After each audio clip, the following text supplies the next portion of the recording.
40 दिनों तक अगर घर में अगरबत्ती ना जलाई जाए, चिराग ना जलाया जाए, या 40 दिनों तक अगर कोई घर का दरवाज़ा बंद हो, तो क्या उसमें जिन्नात और शैतान का बसेरा हो जाता है? क्या जिन्नात और शैतान अपना घर वहीं पे बना लेता है? क्या जिन्नात और शैतान उस घर में होता है जिस घर में 40 दिनों तक दरवाज़ा बंद हो, अगरबत्ती है ना, चिराग वगैरह ना जलाया जाए? इस मसले की हकीकत क्या है, इन बातों की आज मैं आपके सामने यही बात बताने वाला हूँ। बस आपसे गुजारिश है कि वीडियो को आप ध्यान से देखिए। दोस्तों, अगर जिन्नात को किसी घर में रहना होगा तो 40 दिन क्या, 1-2 दिन के अंदर में ही किसी घर में अपना जगह बना सकता है।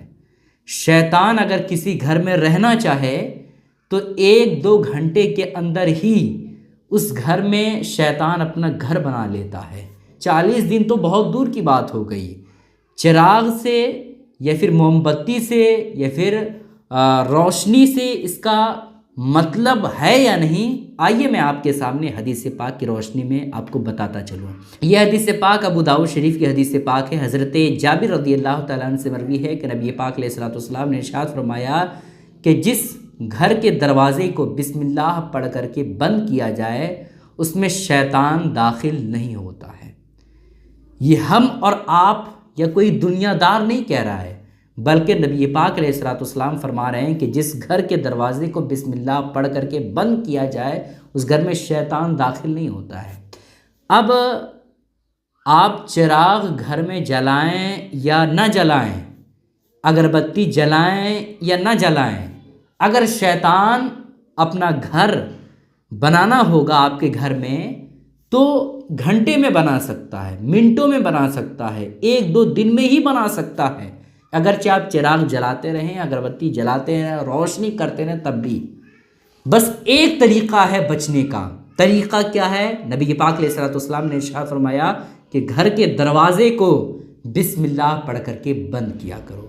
जब भी आप कहीं पे जा रहे हैं, सफ़र पे या घर से बाहर निकल रहे हैं, दरवाज़ा आप लॉक कर रहे हैं तो बिस्मिल्लाहिर्रहमानिर्रहीम कहें और दरवाज़ा बंद कर दें। समझ रहे हैं? अगरचे आप 40 दिनों तक उस घर में रोशनी ही ना करें, अगरबत्ती ही ना जलाएं, मोमबत्ती ही ना जलाएं 40 दिनों तक, तब भी उस घर में शैतान दाखिल नहीं होगा अगर आपने बिस्मिल्लाह पढ़ करके घर के दरवाज़े को बंद किया है तो। देखें, अगर आप बिस्मिल्लाह पढ़े बग़ैर अपने घर का दरवाज़ा खोलते हैं तो शैतान भी दाखिल हो जाता है, और शैतान दाखिल होने के बाद कहता है चलो रहने के लिए घर मिल गया। और बग़ैर बिस्मिल्लाह के आप खाना खाते हैं तो कहता है शैतान चलो रहने के लिए तो घर मिल ही गया, और खाने के लिए खाना भी मिल गया, और सोने के लिए जगह भी मिल गई। समझ रहे हैं? इस वजह से आप जब भी घर में दाखिल हों बिस्मिल्लाहिर्रहमानिर्रहीम पढ़ करके दरवाज़े को खोलें, बिस्मिल्लाहिर्रहमानिर्रहीम पढ़ करके दरवाज़े को लॉक करें। इससे आपके घर में शैतान जिन्नात नहीं दाखिल होगा, और जब ये खबीस नहीं दाखिल होगा तो आपके घर में बला मुसीबत नाजिल नहीं होगी, आप परेशानियों में नहीं गिरिएगा। इस क्लिप को दूसरों तक ज़रूर शेयर कीजिएगा। अस्सलामु अलैकुम रहमतुल्लाहि व बरकातहू।